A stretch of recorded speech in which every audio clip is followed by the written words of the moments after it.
Nanay, ano ang ginawa mo kay Chris? Bakit ganito? Chris nagsumbong kay Rob. Yan po ang ating pag-usapan ngayon. Bago ang lahat, isang mapagpalang araw sa ating lahat, lalo na sa ating mga viewers.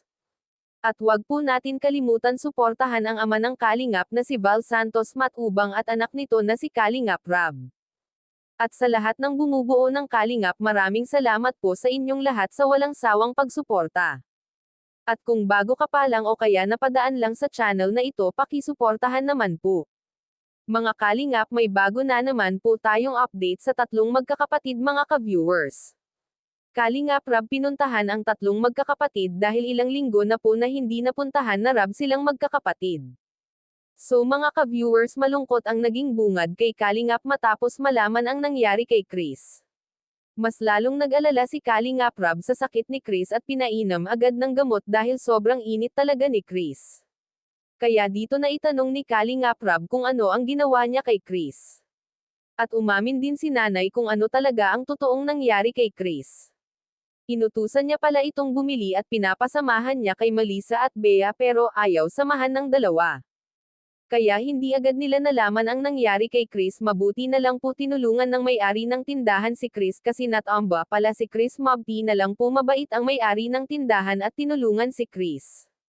Pero bakit nang tanungin ni Kalingap Rob si nanay kung nahimatay ba talaga si Chris, ang sagot nito kay Rob mga ka-viewers, hindi niya alam.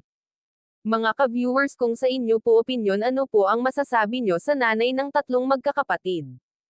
Marami na kasi ang nagsasabi na pabayapay si nanay sa mga anak niya. Sana naman po nanay, alagaan mo ng mabuti ang mga anak mo kasi ganyan na nga ang kalagayan ng mga anak mo, dapat palaging malinis sila, lalo na po kapag pumupunta si Kalingap at nakikita niya talaga na parang hindi nagbibihis. Yan po ang nahalata agad ni Rob. Naku po, nakakahiya kay Kuya Rob kung nakikita niya na hindi nasa mabuting kalagayan ang magkakapatid. Mga ka-viewers, maraming salamat po sa inyong panunood. Hanggang dito na lang po ang ating kwento. Bakit po nagkasakit, Nay? Ano pong ginawa niyo? Wala naman. Nasa bahay lang. Kanina umaga natusan ko si Chris. Natumba daw yan doon sa tindahan. Ito? Itong Mabuti babae. nga at yung may-ari tindahan, tinulungan siya. Natumba kaya?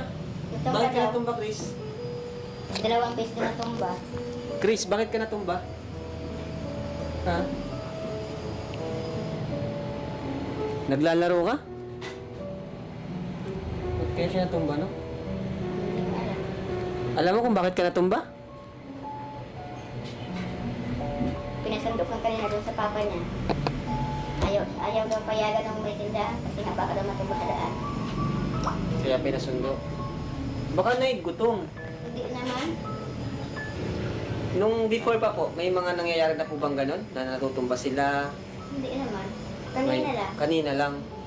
Natumba si Chris. No. Mabuti nga daw at di nakatama sa siminteng ulo. Anong klaseng pagkatumba? Talagang nahimatay po? Hindi ko lang alam kasi nasa bahay ako. Baka naman nadapa lang or ano. Hindi naman daw. Nahimatay talaga na wala ng malay. Hindi ko lang alam. Pinapasama ko kasi dito sa dalawa, ayaw na masamahan. Kaya sila lang nagkibo.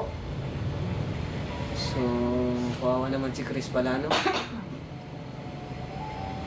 Okay ka lang, Chris? Okay ka lang? Tahimik si Chris ngayon, no?